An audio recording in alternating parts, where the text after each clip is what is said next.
যশোর সদর উপজেলা ঐতিহ্যবাহী বিদ্যাপীঠ হামিদপুর মাধ্যমিক বিদ্যালয় প্রতিষ্ঠার ৬০ বছর পূর্তি ১৯৬৫-২০২৫ উপলক্ষে হীরক জয়ন্তী উৎসব উদযাপিত হয়েছে। এই মহান্তক্ষণ স্মরণীয় করে আর রাখতে আজ বৃহস্পতিবার ১৫ জানুয়ারি বিদ্যালয় প্রাঙ্গণে বিশেষ স্মারক সোনালী স্মৃতি মোড়ক উন্মোচন করা হয়। অনুষ্ঠানে বিদ্যালয় প্রধান শিক্ষক আব্দুল সোবহান সভাপতিত্বে প্রধান অতিথি হিসেবে উপস্থিত ছিলেন। স্মারক গ্রন্থ মোড়ক উন্মোচন করেন যশোর সদর উপজেলা নির্বাহী অফিসার ও বিদ্যালয় পরিচালনা পরিষদ সভাপতি সাফাত আর সাইদ। প্রধান অতিথি তার বক্তব্য বলেন, হামিদপুর মাধ্যমিক বিদ্যালয় শুধু একটি শিক্ষা প্রতিষ্ঠান নয়, এটি একটি প্রজন্ম গঠন নির্ভরযোগ্য বাতিঘর।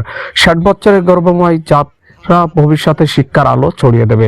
তিনি আরো বলেন, এই ধরনের স্মারক প্রকাশ নতুন প্রজন্মের কাছে বিদ্যালয়ের ইতিহাস ঐতিহ্য তুলে ধরতে গুরুত্বপূর্ণ ভূমিকা রাখবে। অনুষ্ঠানে বিশেষ অতিথি বক্তব্য দেন হামিদপুর আল-হিরা ডিগ্রি কলেজের সাবেক অধ্যাপক নজরুল ইসলাম। তিনি তার বক্তব্যে বিদ্যালয়ের প্রতিষ্ঠান ইতিহাস শিক্ষাক্ষেত্রে প্রতিষ্ঠানের অবদান শ্রদ্ধার সাথে স্মরণ করেন।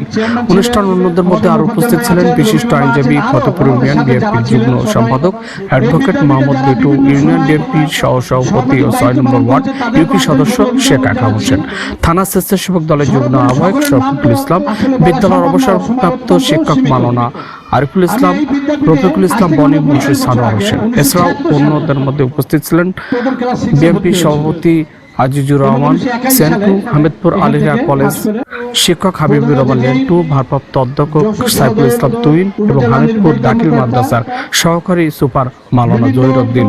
অনুষ্ঠান বিদ্যালয় প্রাক্তন বর্তমান শিক্ষার্থী, অভিভাবক, স্থানীয় গণ্যমান্য ব্যক্তিবর্গ, সাংবাদিক স্বতঃস্ফূর্তভাবে অংশ নেন।